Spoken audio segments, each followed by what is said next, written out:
बिस्मिल्लाहिर्रहमानिर्रहीम अस्सलाम वालेकुम डियर स्टूडेंट्स। आज के हमारे इस लेक्चर में हमने एक्सरसाइज 7.1 फर्स्ट ईयर मैथमेटिक्स का हमारे पास mathematical induction and binomial theorem वाले चैप्टर में से क्वेश्चन नंबर 16 आया है। काफ़ी इंटरेस्टिंग और मज़ेदार क्वेश्चन है, सिंपल और आसान सा क्वेश्चन है। इसको सबसे पहले रीड आउट कर लेते हैं। So that u plus v is a factor of इस वैल्यू का, और साथ में दिया गया है u इज अनइक्वल टू -1। यहां पर सिर्फ अल्फाज का हेर पेर है और कुछ नहीं है। सिंपल और आसान सा क्वेश्चन है। कहता है कि हमारे पास क्या ये वाली वैल्यू u प्लस वी पर डिवाइड हो सकती है, डिविजिबल है कि नहीं, सिंपली हमने ये प्रूफ करना है। अब हम हर एक पॉजिटिव इंटीजर के ऊपर अप्लाई नहीं कर सकते। हम क्या करेंगे, मैथमेटिकल इंडक्शन का प्रिंसिपल अप्लाई करेंगे। वो हम पिछले काफ़ी इस पूरे एक्सरसाइज में हम यूज़ करते आ रहे हैं। दो ही स्टेप्स में हम इस बात को प्रूफ कर लेते हैं कि हमारे पास क्या ये जो हमारे पास एक वैल्यू दी गई है ये इस पर डिविजिबल है कि नहीं। सिंपल हमने यही काम करना है। क्वेश्चन की तरफ चलते हैं। हमारे पास क्वेश्चन में सबसे पहले मैं सॉल्यूशन लिख लेता हूं। यहां पर हमने सॉल्यूशन लिख लिया, ठीक है। सॉल्यूशन के बाद नेक्स्ट हम क्या लिखेंगे, यहां पर सबसे पहले जो हमारे पास वैल्यू दी गई है हम उस वैल्यू को लिख लेते हैं। हमारे पास वैल्यू क्या दी गई है उस वैल्यू को सबसे पहले लिख लेते हैं और साथ में लिख लेंगे लेट। फर्स्ट करें हम इसको पॉजिटिव क्या ले लेते हैं, पॉजिटिव इंटीजर हम इसको ले लेते हैं, ठीक है। अब यहां पर नेक्स्ट हमारे पास क्या आएगा, वैल्यू हमारे पास क्या है u, ऊपर पावर क्या है 2n-1, ये कुछ इस फॉर्म में है। साथ में क्या है प्लस v, ऊपर पावर क्या है 2n-1, ये हमारे पास, इसको हम इक्वेशन 1 का नाम दे देंगे। नेक्स्ट अब हमारे पास क्या होता है, स्टेप 1 से हम यहां पर स्टार्ट कर लेते हैं। सबसे पहले मैं क्या लिख लेता हूं, स्टेप 1। स्टेप 1 हम पिछले क्वेश्चंस में करते आ रहे हैं। सबसे पहले हम क्या करेंगे, इसमें एक ही पहला टर्म जो पहला इंटीजर होगा उसको यहां पर लाके पुट कर देंगे। उसके लिए हमें लिखना पड़ेगा put n is equal to 1 in equation 1। ये जो हमारे पास इक्वेशन 1 है इसमें जहां पर हमारे पास n आएगा उसकी जगह हम n की वैल्यू 1 पुट कर देंगे। 1 कहां से आया, n से मुराद होता है टोटल नंबर, उनकी तादाद। पहला जो टर्म है वो इसके अंदर हम पुट कर लेते हैं। यही हमारे पास प्रोसेस चलता आ रहा है। अब यहां पर चेक करें, इस तरफ हमारे पास क्या है, p है, यहां पर हम 1 पुट कर लेते हैं इज इक्वल टू u है हमारे पास 2, n की जगह क्या पुट किया जाएगा, 1 हमने पुट किया -1, ये कुछ इस फॉर्म में है, प्लस ये फिर लिख लेते हैं 2 है, यहां पर n की जगह 1, यहां पर ये वैल्यू कुछ इस फॉर्म में आ गई। इसको आगे सॉल्व करते जाएंगे, ये वाला साइड इसको छोड़ के, ठीक है। अब इससे हमारा काम नहीं है, दूसरी साइड की तरफ चलते हैं। यहां पर सबसे पहले u लिखा, 2 मल्टीप्लाई बाय 1 हमारे पास 2 होता है -1, ये हमने लिख लिया। प्लस का साइन है, हमने प्लस लिखा, v है, 2 मल्टीप्लाई बाय 1 हमारे पास 2 ही होता है, साथ में क्या है हमारे पास -1, ये कुछ इस कंडीशन में है। फिर से इज इक्वल टू, यहाँ पर 2 में से 1 चला गया, हमारे पास क्या रह जाता है, 1 ही रह जाता है। यहाँ पर 2 में से 1 रह गया, चला गया, 1 ही रह गया हमारे पास। इनके ऊपर पावर 1 है तो ये हमारे पास कुछ इस फॉर्म में आ जाता है, ठीक हो गया। 1 को हमने इस्तेमाल कर लिया। u मल्टीप्लाई बाय 1 u ही होता है, v मल्टीप्लाई बाय 1 हमारे पास v ही होता है। तो ये कुछ इस कंडीशन में आ गया। क्या हमारे पास ये डिविजिबल है u प्लस वी के ऊपर, क्या नहीं, बिल्कुल है। हमने इस वैल्यू को सॉल्व किया और एड में लाके हमारे पास ये वैल्यू बच गई। यहाँ पर ये आपके समझाने के लिए, तो क्या हमारे पास ये u प्लस वी पर डिविजिबल है कि नहीं, ये दोनों आपस में कैंसिल हो सकते हैं, बिल्कुल ये हमारे पास क्या है, डिविजिबल है। तो यहाँ पर हम लिख लेंगे इट इज डिविजिबल, ये साथ में हम लिख लेंगे it is divisible by u plus v. ये जो हमारे पास है, जो फैक्टर है, ये हमारे पास u प्लस वी के ऊपर डिविजिबल है, ठीक हो गया। साथ में हम क्या लिख लेंगे, it is true for n is equal to 1। ये n इज इक्वल टू 1 के ऊपर ट्रू हुआ क्या नहीं, n की जगह हमने 1 पुट किया तो ये हमारे पास ट्रू आ गया। साथ में हम लिख लेंगे स्टेप 1 इज सेटिस्फाइड। स्टेप 1 जो हमारे पास है उसको हमने यहां पर सेटिस्फाइड, दैट मीन्स प्रूव कर लिया। स्टेप 1 इज सेटिस्फाइड, ये बात क्लियर हो गई। आगे चलते हैं। अब हमारे पास नेक्स्ट स्टेप क्या हुआ करता था, हम स्टेप 2 की तरफ जाएंगे। सबसे पहले यहां पर हम स्टेप 2 लिख लेते हैं। स्टेप 2 में हम क्या करेंगे, यहां पर अब हम अपने आप से इनको बताएंगे कि ये वैल्यू जो है हमारे पास n इज इक्वल टू 1 के ऊपर बिल्कुल ट्रू आई, u प्लस वी से ये डिविजिबल हो गया। अब यहां पर हम अपने आप से सपोज करेंगे कि फर्ज कर लेते हैं ये वाली वैल्यू जो है हमारे पास k के ऊपर भी बिल्कुल ट्रू ही आ रहा है। उसके लिए यहां पर हम लिख लेते हैं suppose suppose it is true for n is equal to k, ठीक है। ये n इज इक्वल टू को 1 के ऊपर तो हमारे पास ट्रू आ गया। अब यहाँ पर हम सपोज कर रहे हैं अपने आप से कि ये n इज इक्वल टू के ऊपर भी ट्रू है, तो के हमारे पास जो इक्वेशन 1 है इसके अंदर पुट कर लेते हैं ताकि हम बता सके इसके ऊपर भी हमारे पास क्या है, ट्रू है। यहाँ पर हम लिख लेते हैं 2n है, n की जगह अब k आएगा -1, ये कुछ इस फॉर्म में है, साथ में प्लस v लिखा, 2 लिखेंगे, k -1। अब इसको हम इक्वेशन 2 का नाम देंगे। ये क्वेश्चन हमारे पास इस फॉर्म में कन्वर्ट हो चुका है। नेक्स्ट अब इसको लेके चलते हैं। यहाँ पर अब हम क्या लिखेंगे, एक जुमला लिखेंगे, रिप्लेस k बाय k + 1। यहाँ पर हम क्या करेंगे, जो हमारे पास इन इक्वेशन 2 ये साथ में लिख लेते हैं, ठीक हो गया। इन इक्वेशन 2 में जहां पर हमारे पास k आएगा उसको हम रिप्लेस करवा देंगे, उसकी जगह हम क्या लिख लेंगे, k + 1 हम लिख लेंगे। यही काम यहां पर कर लेते हैं, बल्कि यहां पर ऊपर में कर लेता हूं। हमारे पास देखते हैं ये किस फॉर्म में बन जाता है।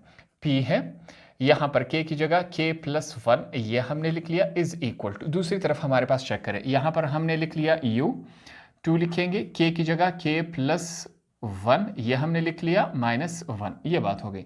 फिर साथ में क्या है, प्लस है, v, उसकी जगह हमारे पास क्या है, 2, k + 1, ठीक हो गया। k की जगह k + 1 हमने रिप्लेस करवा दिया, ये इस शक्ल में आ चुका है। इसको सॉल्व करते जाएंगे, हमारे पास u है, 2 जो है इस ब्रैकेट के साथ मल्टीप्लाई हो रहा है, 2 × k 2k + 2 1 = 2, हमारे पास साथ में क्या है, -1, प्लस लिखा जाएगा v, इस तरफ क्या है, 2k + 2 1 = 2 -1, ये कुछ इस फॉर्म में आ चुका है, is equal to u, 2k यह सबसे पहले लिख लिया, 2 में से 1 चला गया, हमारे पास ये वैल्यू रह गई, +1, सॉरी, ठीक हो गया। फिर प्लस का साइन है, v लिखा जाएगा, 2k, 2 में से 1 चला गया, हमारे पास +1, ये वैल्यू यहाँ पर हमारे पास कुछ इस फॉर्म में आ गई। यहां तक आने के बाद अब हम एक काम कर लेते हैं, हम अपने आप से यहां पर क्या लिखेंगे, हम लिखेंगे एडिंग एंड सब्ट्रैक्टिंग, ये बात हमने यहां पर लिख ली। एडिंग एंड सब्ट्रैक्टिंग, हम यहां पर ऐड भी करवाएंगे, सब्ट्रैक्ट भी करवाएंगे। दैट मीन्स मैथमेटिक्स में एक रूल अलाउड होता है कि हम अपने आप से कोई भी ऐसी वैल्यू ऐड कर सकते हैं जिसका क्वेश्चन के ऊपर असर नहीं पड़ रहा। अब जो वैल्यू हम ऐड कर रहे हैं वही माइनस भी कर रहे हैं, दोनों आपस में कैंसिल हो जाएगा, इससे क्वेश्चन के ऊपर असर नहीं पड़ रहा, मगर हमारा जो काम है वो हो जाएगा। जैसे कि मिसाल के तौर पर +2 और -2 ये दोनों आपस में कैंसिल होके 0, दैट मीन्स क्वेश्चन के ऊपर कोई असर नहीं पड़ रहा है। एडिंग एंड सब्ट्रैक्टिंग, यहां पर क्या ऐड और सब्ट्रैक्ट होगा ये कैसे पता चलेगा, जो सेकंड वैल्यू होगी इसको पहले लिखा जाएगा, जो बाद वाली पहली वैल्यू है उसको बाद में। दोनों के ऊपर 2k है कि नहीं, 2k, ये वाली वैल्यू हम क्या ले लेते हैं, इसको हमने ऐड भी करना है, सब्ट्रैक्ट भी करवाना है, तो यहां पर हम करवा लेते हैं। इस इक्वेशन में हमारे पास वैल्यूज ये कुछ इस फॉर्म में है। सबसे पहले इसको लिखा जाएगा 2k + 1। अब यहां पर ये वैल्यू हम ऐड भी करेंगे, ऐड हमने करवा दिया यहां पर, और इसी के साथ हम क्या करेंगे, यही वैल्यू हमारे पास इसके साथ हमने सब्ट्रैक्ट करवा ली, ठीक है, माइनस हमने करवा ली। ये कुछ हमारे पास इस फॉर्म में आ चुका है, ऐड भी करवा ली, सब्ट्रैक्ट, ये दोनों आपस में कैंसिल, तो इसका मतलब क्वेश्चन के ऊपर असर नहीं पड़ रहा। इस वजह से हमें ये बात अलाउड है, ये काम हम कर सकते हैं मैथमेटिक्स में। ये दोनों वैल्यू पहले से मौजूद थी, इनको हमने ऐड और सब्ट्रैक्ट करवा दिया।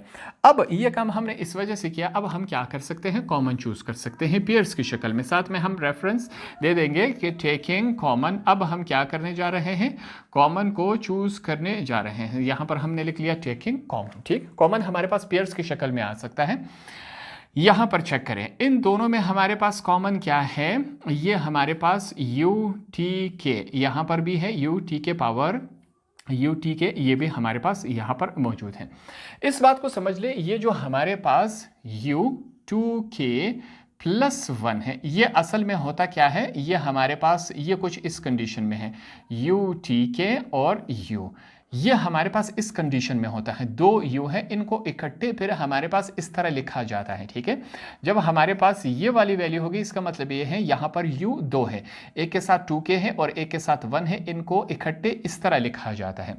सेम इसी तरह यहाँ पर अगर हमारे पास v के साथ चेक करें, क्या है, v2k + 1, दैट मीन्स v2k और हमारे पास v1, ये कुछ इस कंडीशन में है, v हमारे पास 2 होंगे। UTK बाहर आ गया हमारे पास, तो ये वाली वैल्यू रह गई कि नहीं, पीछे हमारे पास ये u रह गया, प्लस यहाँ पर इस वैल्यू में से u पावर 2 के निकल गया, पीछे हमारे पास ये वाली वैल्यू रह गई। फिर से हम यहाँ पर लिखेंगे माइनस, इन दोनों में हमारे पास कॉमन क्या है, यहाँ पर v कॉमन है, v यहाँ पर भी है और v इसके अंदर भी मौजूद है। ठीक हो गया, ये हमारे पास इस कंडीशन में है, इसको ओपन किया जाए तो ये होगा और यहाँ पर भी v मौजूद है। इस वैल्यू में से v बाहर आ गया, पीछे हमारे पास u(t)k प्लस यहाँ पर इसमें से v बाहर आ गया तो v(2k) बकाया है। ये कुछ इस कंडीशन में बन चुका है।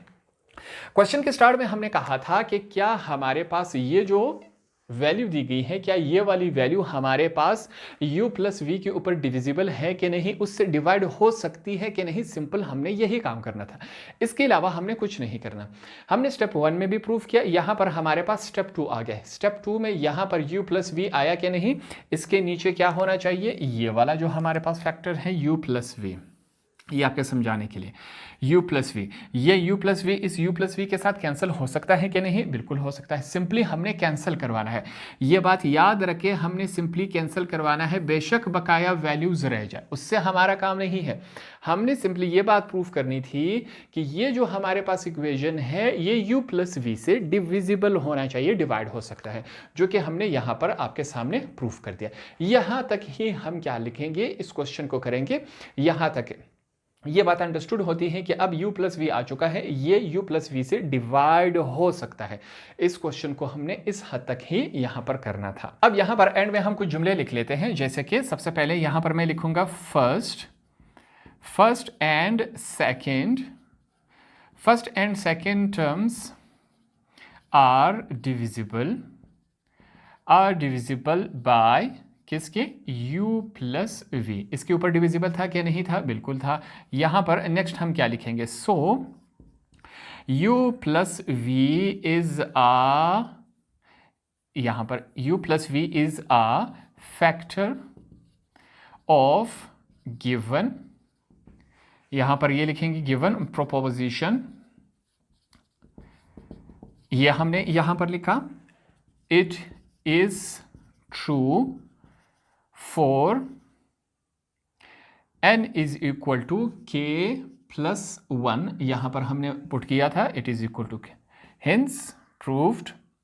या लास्ट में हम क्या लिखेंगे, स्टेप 2 is satisfied, स्टेप 2 भी हमारे पास सेटिस्फाइड हो गया। और लास्ट में हम लिख लेते हैं hence proved।